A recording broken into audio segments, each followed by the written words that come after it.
Hello and welcome to the Thinkin' Spot.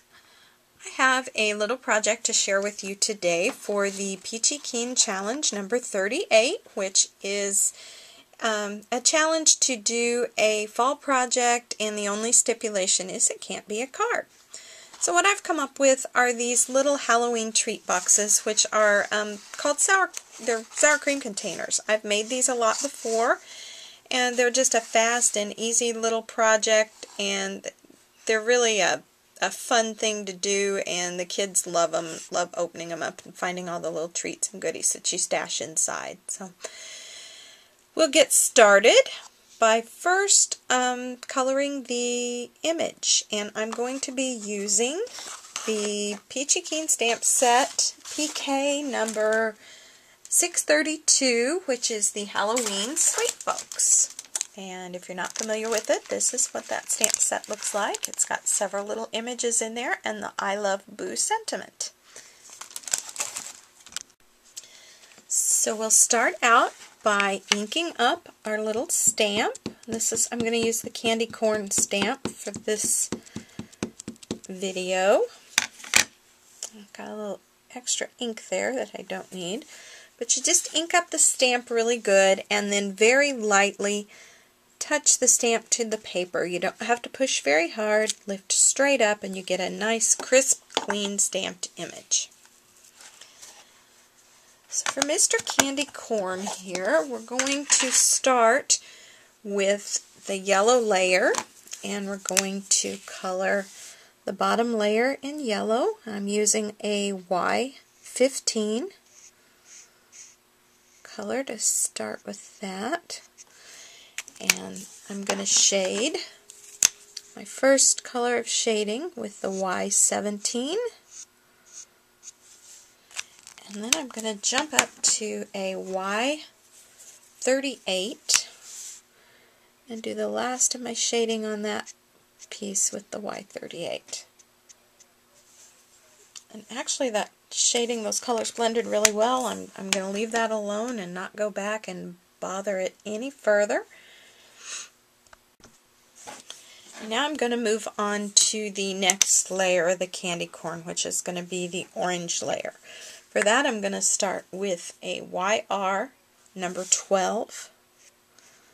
I'm going to give it a base color with that lightest color.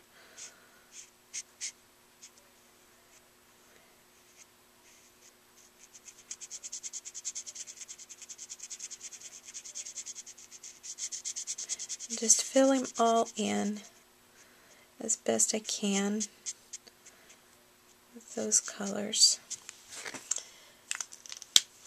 And I'm going to begin my shading with the YR15. It's just a little bit darker. My light source is going to be from the other side, so I'm going to put my darker colors on this side and do my shading all from this side. I think you can see that better that way. And I'm moving up to a YR18 for my final color for shading.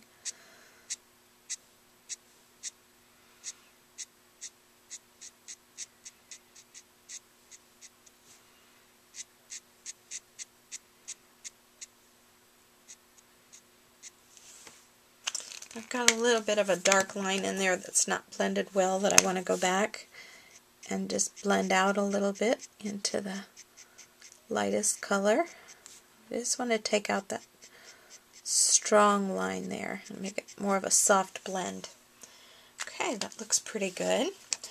Before I go on and shade the top, I want to give that a chance to dry because that ink is saturated pretty heavily in that one area on that one side, so I want to give it a chance to dry before I add any more ink and cause those colors to run together.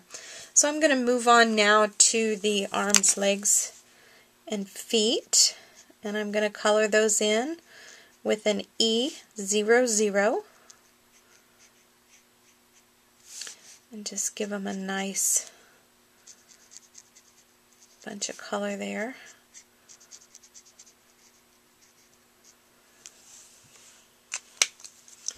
And then I'm going to shade with an E02 and just go in where I know that there's going to need to be some shading because I think as I've told you in other videos, where things touch, there's a shadow. So that's how I choose and decide where I'm going to go in and put shading. I look for the areas that touch.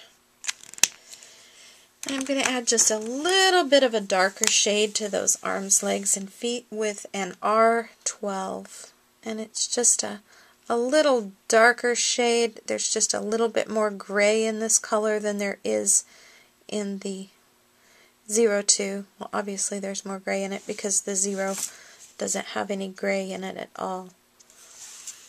Okay, that looks pretty good. Now I'm going to go back with the E00 and blend out the line that's in there and blend the colors together. And then after that dries, you'll see a nice variation in the color. Okay, now that that's done, I'm going to go ahead and shade the mouth, or color the mouth. And I want the inside of his mouth to be nice and red. So I'm going in there with an R24. I'm going to try to leave the little tooth out. I want it to stay white. I'm going to go in with an R27 and just do a little shading on one side of the mouth. And then even take it one step farther with an R29. You just have to be careful you don't lay down a lot of color because you don't want to oversaturate the paper and cause that area to bleed into your other colors. Okay, with that done, I am going to grab a C1 marker, which is cool gray, and I'm going to give that bottom part of the white section just a little bit of shading with the C1. Doesn't need too much at all. And any line that I've gotten in there, I'm just going to go in and blend out with the colorless blender.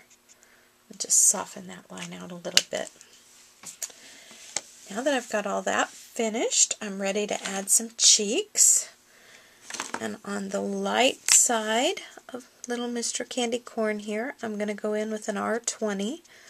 But that's pretty light. It doesn't show up real well. So I'm going to move up to a 22 and darken that up just a little bit. And I'm going to put a 22 down over here on the darker side.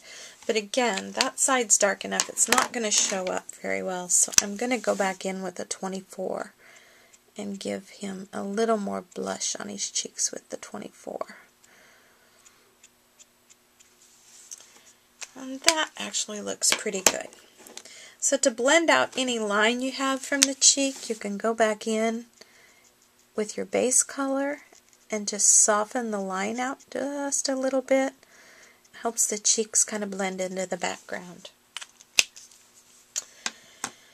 So I've got all of my coloring done for this little fella. The one thing I do like to do before I finish an image is I like to shadow a little bit with the BG10 Cool Shadow Marker.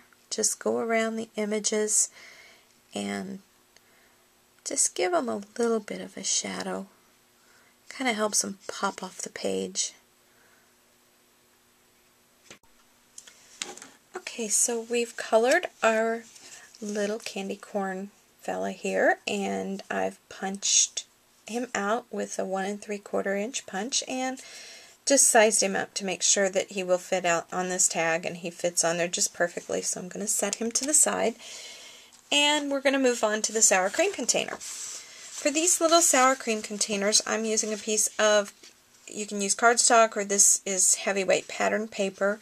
It is 6 inches by 5 3/4 inches, and you can change that size to suit your needs or whatever it is that you're wanting to put inside your container. You can make them larger, you can make them smaller, just whatever works for you. For this, you will need a roll of this terrifically tacky tape, sticky strip. I've seen it called different things at different places, but it's basically the two-sided tape with the red film that separates the two sticky sides. And this is great stuff for anything that you want to make sure is going to hold into place. anything you don't want to come up, this is the stuff you want to use, because it will hold beads, it will hold glitter, it will stick anything down that you want to make sure stays there. I'm going to pull the red film strip off, and basically we're making a tube. We want to line it up as evenly as we can. The paper's pretty stiff. I'll make sure I get it fairly even though.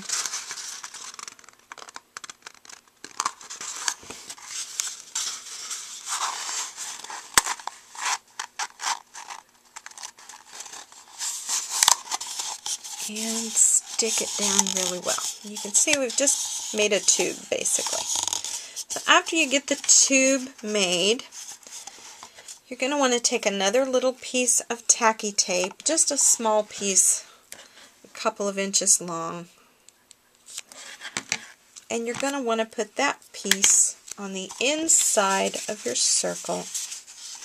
And I always stick the seam side down first, so I'm going to kind of center that over the seam in the paper, and that's going to be the back of my sour cream container. So stick it down, and I'm going to pull the red filmy strip up, and I just want to pinch that closed.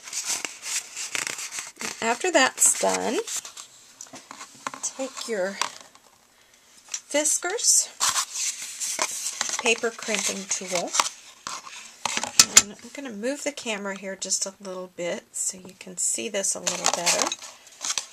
I'm going to put the end of this into the crimper, like so, and I just want to roll that through the crimper a few turns. Okay. After you do that, you're going to get a look like this to the tube that you've just created. So the next thing you're going to want to do is, just as you did a minute ago, you're going to want to take another piece, about a 2-inch piece, of your terrifically tacky tape, and you're going to want to put that on the inside of the tube, but this time, first time we folded it this way, this time you're going to put the tape in and fold it the opposite way. So we put the tape on the inside,